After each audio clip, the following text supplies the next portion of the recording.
Bismillahirrahmanirrahim. Assalamualaikum warahmatullahi wabarakatuh. Perkenalkan, nama saya Jiwo Ramadan dengan NIM 24046115. Saya akan mereview tugas video yang berjudul Proklamasi Kemerdekaan Indonesia. Jejak Proklamasi Kemerdekaan Indonesia. Saat Perang Pasifik atau yang dikenal dengan nama Perang Asia Timur Raya yang berlangsung selama 4 tahun, Jepang mengalami beberapa kekalahan dan menuju ambang kehancuran. Pada tanggal 7 September tahun 1944, Jenderal Kunihiko di hadapan parlemen Jepang berjanji untuk memerdekakan Indonesia bila mencapai kemenangan dalam Perang Pasifik. Tujuannya mendapat bantu Indonesia dalam perang tersebut.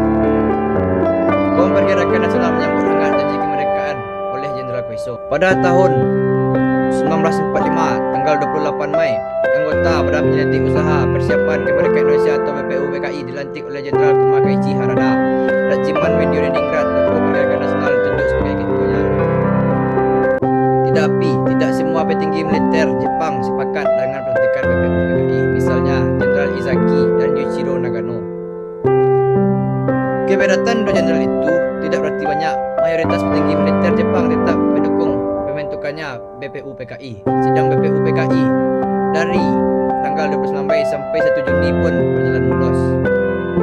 Setelah bersidang 2 kali, kerja BPUPKI berakhir dengan baik sesuai harapan Jenderal Kumakaichi Harada. BPUPKI lalu bubarkan oleh Jenderal Terauchi. Malam yang penuh rahasia, pertemuan di Jakarta. Bayangkan malam 16 Agustus 1945 di sebuah rumah tua di Jakarta yang dikelilingi kegelapan. Laksana Maeda, sang rumah duduk tenang sementara 4 pria berkumpul di ruangan yang dengan remang-remang. Soekarno dengan mata berapi-api membuka pembicaraan. Saudara-saudara, Jepang sudah kalah. Inilah saatnya kita membantah kemerdekaan kita. Hatta dengan suara yang lebih hati-hati menyahut. Bung Karno, kita tidak bisa gegabah. Naskah proklamasi harus singkat dan tegas agar tidak memicu reaksi buruk dari sekutu. Ahmad Subarjo dan Regimen Leningrad mengganggu mediasi yang berlangsung berjam-jam.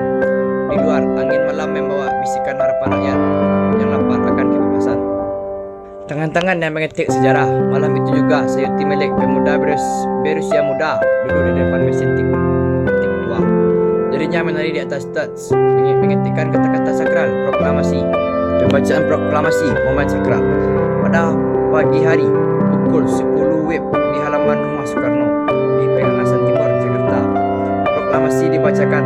Soekarno dan Hatta berdiri tegap di depan ratusan orang yang berkumpul dengan bendera merah putih berkibar di angin. Suara Soekarno bergema, kami bangsa Indonesia dengan ini menyatakan kemerdekaan Indonesia. Tepuk tangan dan sorak-sorak sore menandai lahirnya Republik Indonesia. Proklamasi.